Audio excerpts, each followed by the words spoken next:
Hello friends, welcome to my channel. आज के इस वीडियो में हम लोग DSSB TGT SST के प्रीवियस ईयर क्वेश्चंस को आपके साथ डिस्कस करेंगे।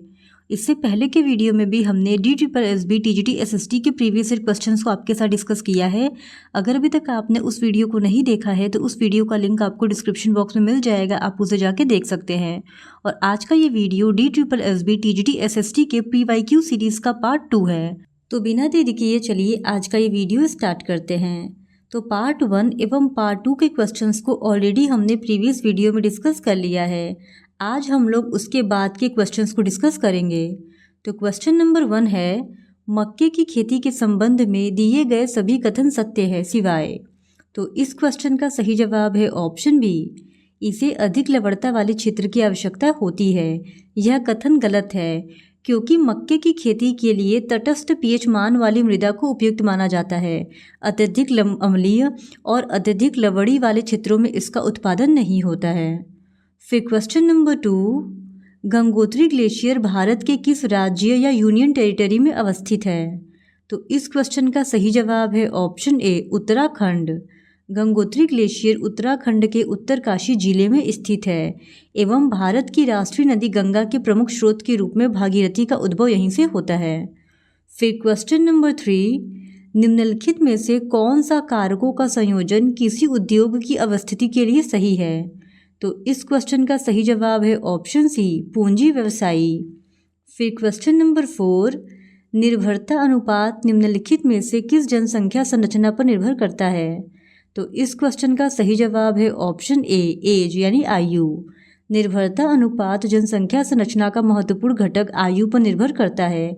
निर्भरता अनुपात किसी देश या क्षेत्र में कुल कामकाजी उम्र की जनसंख्या पर आश्रितों की संख्या के अनुपात का एक जनसांख्यिकी विश्लेषण है।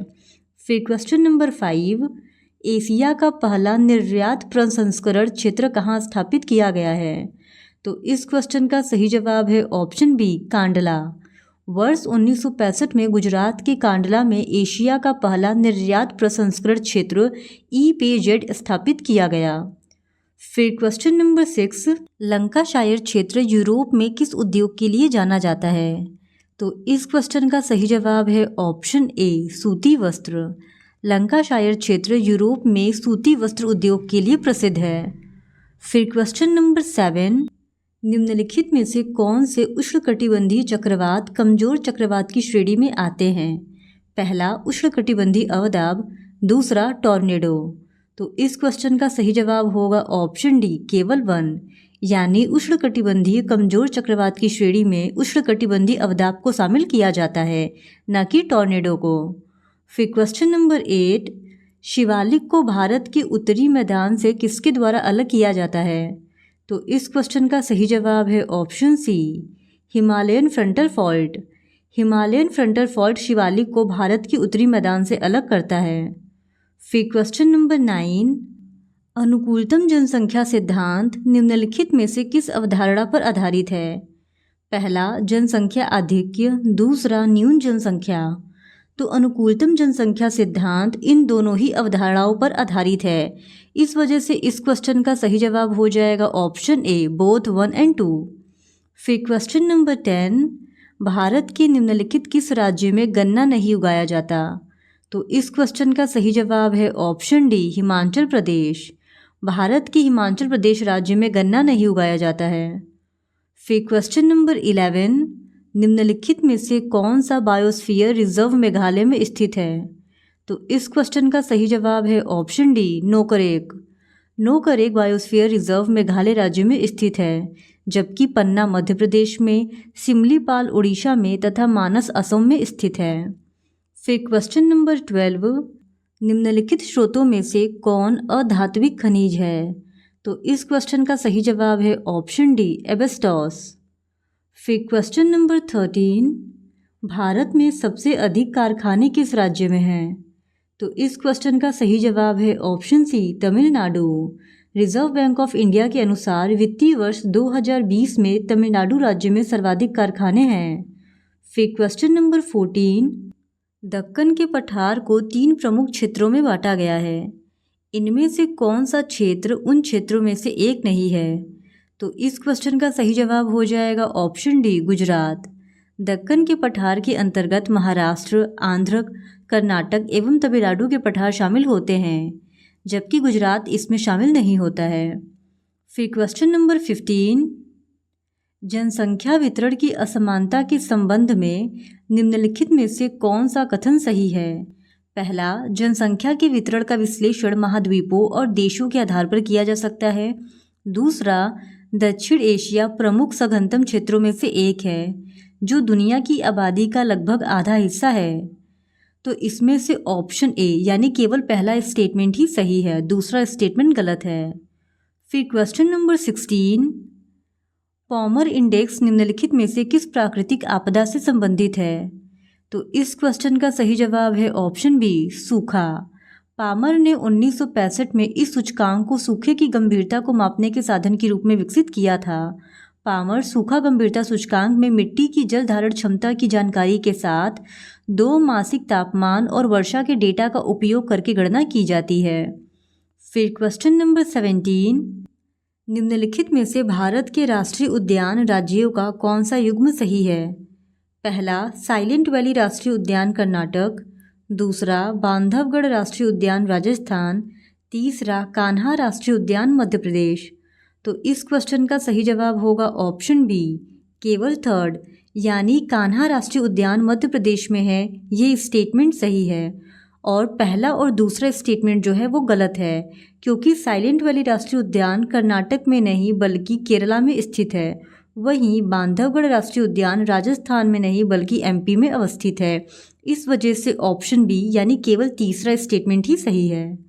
फिर क्वेश्चन नंबर 18, भोपाल गैस त्रासदी डैश का उदाहरण है। तो इस क्वेश्चन का सही जवाब होगा ऑप्शन डी, रासायनिक आपदा। फिर क्वेश्चन नंबर 19, ट्रक फार्मिंग किसकी खेती से संबंधित है? पहला, वेजिटेबल्स यानी सब्जियां। दूसरा, फाइबर क्रॉप्स यानी रेशेदार फसलें। तो इस क्वेश्चन का सही जवाब है ऑप्शन डी, केवल 1, यानी ट्रक फार्मिंग का संबंध सब्जियों की खेती से है। फिर क्वेश्चन नंबर 20, किस शहर को भारत का कॉटिनोपोलिस कहा जाता है? तो इस क्वेश्चन का सही जवाब है ऑप्शन ए, मुंबई। भारत में सूती वस्त्र उद्योग का प्रमुख केंद्र होने के कारण मुंबई को भारत का कॉटिनोपोलिस कहा जाता है। फिर अब हम लोग पार्ट 4 में पूछे गए क्वेश्चंस को आपके साथ डिस्कस करेंगे। तो पार्ट 4 का पहला क्वेश्चन है, राष्ट्रवादी कांग्रेस पार्टी का चुनाव चिन्ह क्या है? तो इस क्वेश्चन का सही जवाब है ऑप्शन डी, घड़ी। राष्ट्रवादी कांग्रेस पार्टी का चुनाव चिन्ह घड़ी है। फिर क्वेश्चन नंबर 2, संविधान संशोधन अधिनियम का संबंध भारत में पंचायती राज व्यवस्था से है। तो इस क्वेश्चन का सही जवाब है ऑप्शन सी, 73rd जो कॉन्स्टिट्यूशन में अमेंडमेंट हुआ था उसका संबंध पंचायती राज व्यवस्था से है। फिर क्वेश्चन नंबर 3, आय की असमानता का वितरण सामान्यतः किसकी सहायता द्वारा मापा जाता है? तो इस क्वेश्चन का सही जवाब है ऑप्शन ए, लॉरेंज कर्व।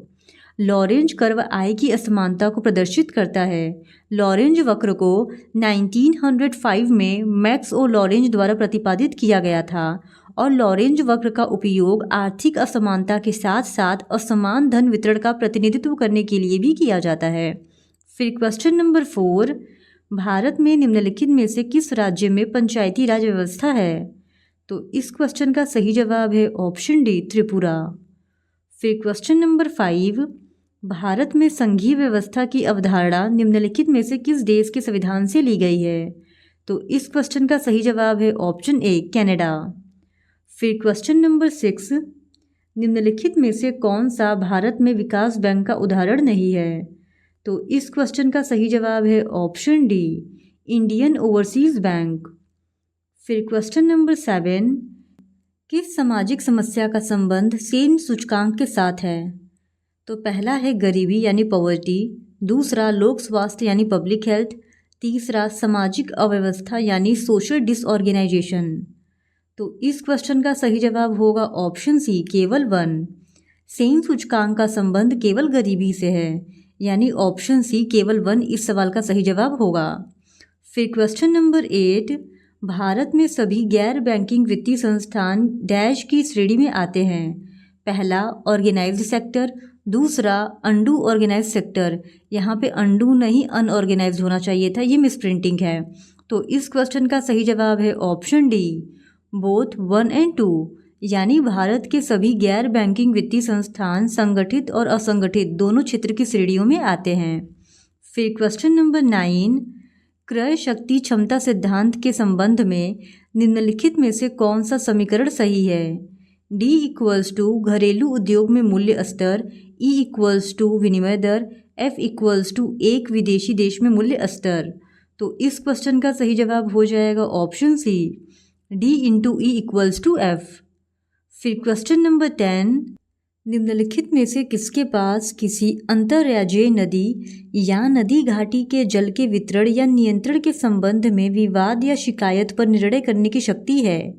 तो इस क्वेश्चन का सही जवाब है ऑप्शन बी, संसद।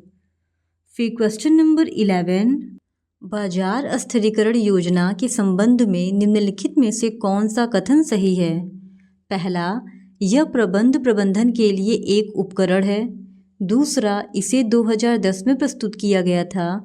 और तीसरा, इसे शॉर्ट डेटेड सरकारी प्रतिभूतियों को बेचकर अतिरिक्त तरलता को वापस लेने के लिए प्रस्तुत किया गया था। तो इस क्वेश्चन का सही जवाब है ऑप्शन ए, यानी पहला और तीसरा स्टेटमेंट सही है।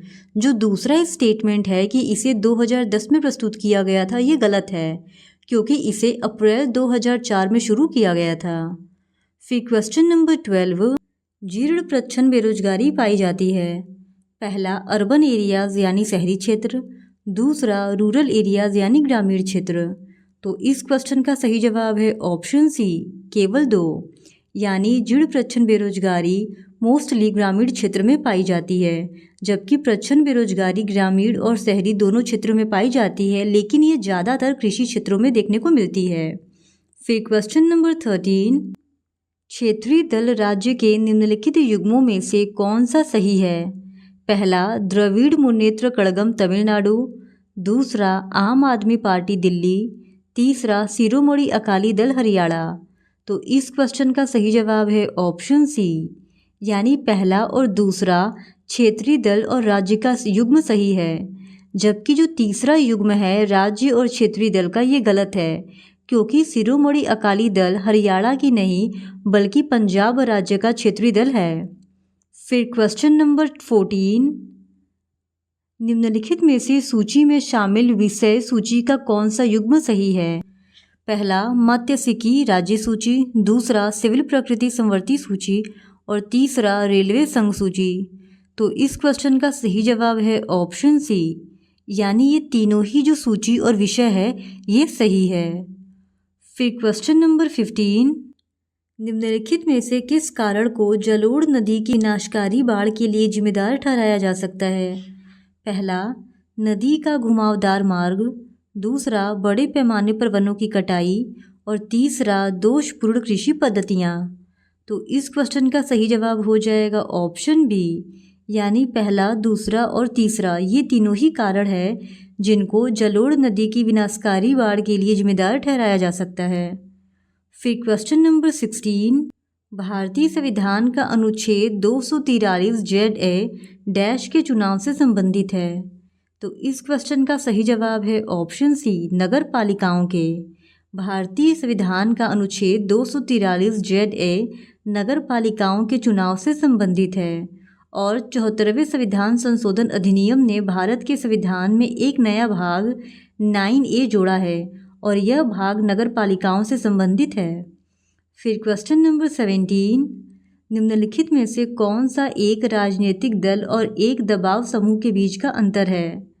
तो इस क्वेश्चन का सही जवाब है ऑप्शन ए, दबाव समूह सत्ता की तलाश नहीं करते जबकि एक राजनीतिक दल करता है।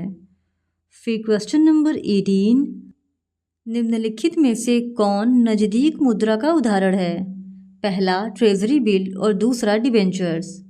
तो इस क्वेश्चन का सही जवाब है ऑप्शन डी, यानी केवल 1 ट्रेजरी बिल नज़दीक मुद्रा का उदाहरण है। फिर क्वेश्चन नंबर 19, अर्थव्यवस्था में प्राथमिक क्षेत्र के उत्पादकों का प्रमुख व्यवसाय क्या है? तो इस क्वेश्चन का सही जवाब है ऑप्शन ए, कृषि।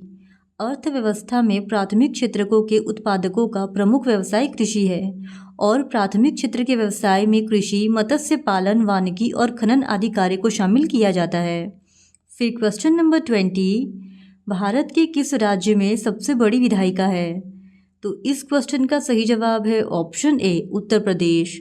उत्तर प्रदेश राज्य की विधायिका भारत की सबसे बड़ी विधायिका है। अब हम लोग पार्ट 5 में पूछे गए क्वेश्चंस का डिस्कशन करेंगे। तो पार्ट 5 का पहला क्वेश्चन है, अनुच्छेद 359 के तहत राष्ट्रपति को आदेश द्वारा मौलिक अधिकारों के प्रवर्तन के लिए किसी भी अदालत में जाने का अधिकार निलंबित करने के लिए अधिकृत है, सिवाय इसके पहला आर्टिकल 20 और दूसरा आर्टिकल 21। तो इस क्वेश्चन का सही जवाब है ऑप्शन ए, बोथ 1 एंड 2, यानी आर्टिकल 20 एंड आर्टिकल 21 दोनों ही सही है। फिर क्वेश्चन नंबर 2, नगर निगम के संबंध में निम्नलिखित में से कौन सा कथन सही नहीं है? पहला कथन है, नगर निगम में एक महापौर की अध्यक्षता में एक निगम परिषद होती है। दूसरा कथन है, नगर निगम के पास विभिन्न गतिविधियों जैसे स्वास्थ्य, शिक्षा आदि से निपटने के लिए अस्थायी समितियां हैं। तीसरा कथन है, राज्यों के बड़े शहरों के लिए राज्य सरकार के अधिनियम द्वारा नगर निगम की स्थापना की जाती है। और चौथा कथन है, एक नगर निगम में 5 प्राधिकरण होते हैं। तो इस क्वेश्चन का सही जवाब है ऑप्शन डी, एक नगर निगम में 5 प्राधिकरण होते हैं। ये स्टेटमेंट गलत है। फिर क्वेश्चन नंबर 3, भारत की संविधान सभा की मौलिक अधिकार उप समिति डैश की अध्यक्षता में थी। तो इस क्वेश्चन का सही जवाब है ऑप्शन ए, जेबी कृपलानी। फिर क्वेश्चन नंबर 4, नेपाल में पंचायत लोकतंत्र की शुरुआत राजा महेंद्र ने की थी, वह डैश का पुत्र था। तो इस क्वेश्चन का सही जवाब है ऑप्शन सी, राजा त्रिभुवन का। 1960 में राजा महेंद्र द्वारा नेपाल में दल विहीन पंचायत प्रणाली की स्थापना की गई थी। यह व्यवस्था 1990 के दशक तक लागू रही और राजा महेंद्र राजा त्रिभुवन के पुत्र थे। फिर क्वेश्चन नंबर 5, बोलीविया के राजनीतिक संघर्ष के संबंध में निम्नलिखित में से कौन सा कथन सही है? पहला कथन है, बोलीविया में पानी के निजीकरण के विरोध को समाजवादी पार्टी ने समर्थन दिया था। दूसरा कथन है, बोलीविया में लोकप्रिय संघर्ष एक विशिष्ट नीति के बारे में था। तो इस क्वेश्चन का सही जवाब है ऑप्शन सी, बोथ 1 एंड 2, यानी दोनों ही कथन सही है। फिर क्वेश्चन नंबर 6, निम्नलिखित में से कौन सा मौलिक अधिकार नहीं है? तो इस क्वेश्चन का सही जवाब है ऑप्शन ए, संपत्ति का अधिकार। राइट टू प्रॉपर्टी का अधिकार 1978 तक एक मौलिक अधिकार था, लेकिन इसे 1978 के 44 संविधान संशोधन द्वारा मौलिक अधिकारों की सूची से हटा दिया गया है और वर्तमान में संविधान द्वारा भारत के नागरिकों को केवल 6 प्रकार के मौलिक अधिकार दिए गए हैं। पहला, समानता का अधिकार। दूसरा, स्वतंत्रता का अधिकार। तीसरा, शोषण के खिलाफ अधिकार। चौथा, धार्मिक स्वतंत्रता का अधिकार। पांचवा, सांस्कृतिक और शैक्षिक अधिकार। और छठवां, संवैधानिक उपचार का अधिकार। फिर क्वेश्चन नंबर 7, निम्नलिखित में से कौन भारत में पाए जाने वाला एक प्रकार शहरी स्थानीय निकाय नहीं है? तो इस क्वेश्चन का सही जवाब है ऑप्शन ए, सार्वजनिक उपकृत समिति।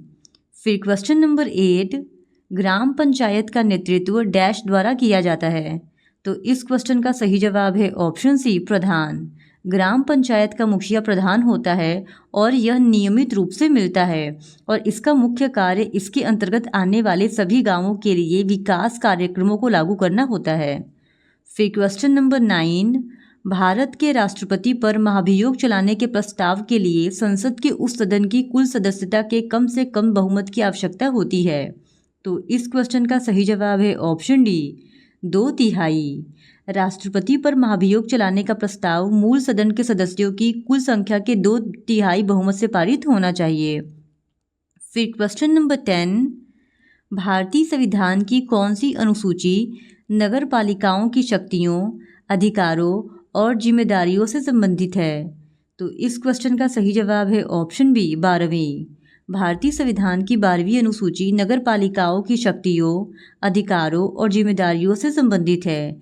इस अनुसूची में टोटल 18 विषय शामिल हैं। इस तरह आज के इस वीडियो में हमने DSSB TGT SST के एक और प्रीवियस ईयर पेपर को आपके साथ डिस्कस कर लिया है। और अगर आप इसी तरह और भी DSSB TGT SST के प्रीवियस ईयर पेपर को देखना चाहते हैं तो please do subscribe to my channel and like this video. Thank you very much.